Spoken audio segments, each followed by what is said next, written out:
Bonjour, c'est Juliette. Puisque les imperfections de l'adulte sont un petit peu le mal de notre époque, je vous propose de faire le point sur les gestes et les soins qui marchent vraiment.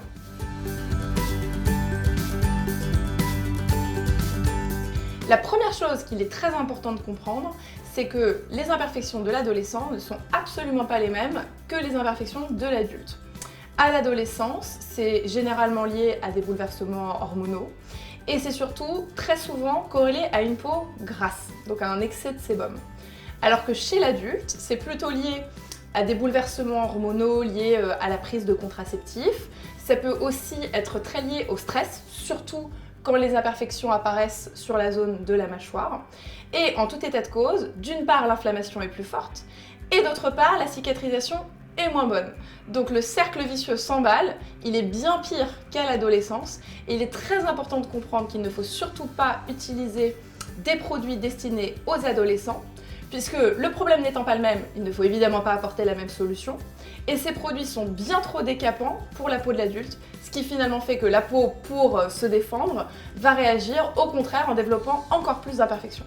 Il faut donc faire très attention à adopter une routine qui soit très douce, très apaisante, très riche en anti-inflammatoires, tout simplement puisque finalement la plupart du temps, les imperfections de l'adulte sont liées à une barrière hydrolipidique, ce fameux petit bouclier naturel qu'on a tout à la surface de la peau, qui est altéré par des cosmétiques trop décapants ou non adaptés, ce qui fait que la peau mise à nu est complètement réceptive aux bactéries, aux différentes agressions, va donc réagir en produisant des sensibilités, des rougeurs et évidemment des imperfections.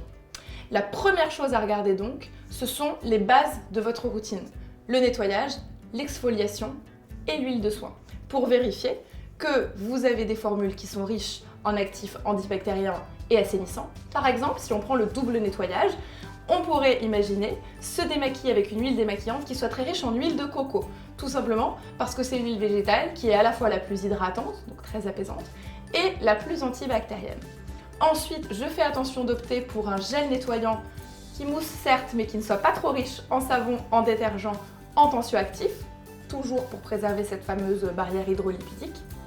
Au niveau du deuxième geste qui est l'exfoliation, je vais évidemment éviter les gommages à grains, tout simplement parce qu'ils peuvent ouvrir les imperfections et disséminer la bactérie. Et là, vous avez un sacré effet rebond.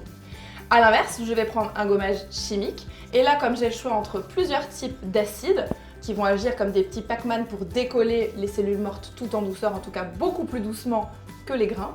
je vais plutôt choisir de l'acide salicylique parce que c'est à la fois le plus doux et le plus antibactérien. Et enfin, dernier geste, au niveau de l'huile de soin, je vais essayer de me diriger plutôt vers soit une huile de jojoba ou de sésame parce qu'elles sont très équilibrantes si j'ai tendance à avoir des petits excès de sébum, mais je peux aussi me diriger vers une huile qui va être très riche en rosier sauvage parce que c'est la plus cicatrisante, la plus régénérante et elle va permettre d'éviter les petites cicatrices ou les petites taches après des imperfections. Une fois que la base est correctement assurée, je vais pouvoir pimper ma routine avec des masques, des soins ciblés et là je vais traquer un certain nombre d'ingrédients, par exemple le soufre qui est très assainissant,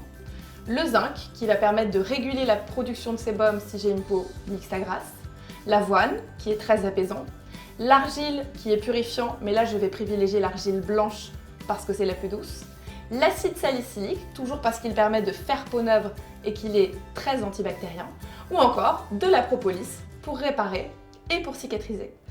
Enfin, je n'oublie pas d'adopter illico une protection solaire toute l'année, tout simplement parce que c'est le seul moyen d'éviter les cicatrices après les imperfections. Si les imperfections sont plus marquées et que j'ai la peau suffisamment robuste, je vais intégrer à ma routine des soins qui contiennent de la vitamine A, qui vont en fait resurfacer la peau, faire monter à la surface une couche de peau neuve, ce qui va donc être très efficace pour lutter contre les indésirables. J'espère que cette vidéo vous a plu, n'hésitez pas à vous abonner à la chaîne du L, et je vous dis à très vite pour d'autres conseils beauté. À bientôt!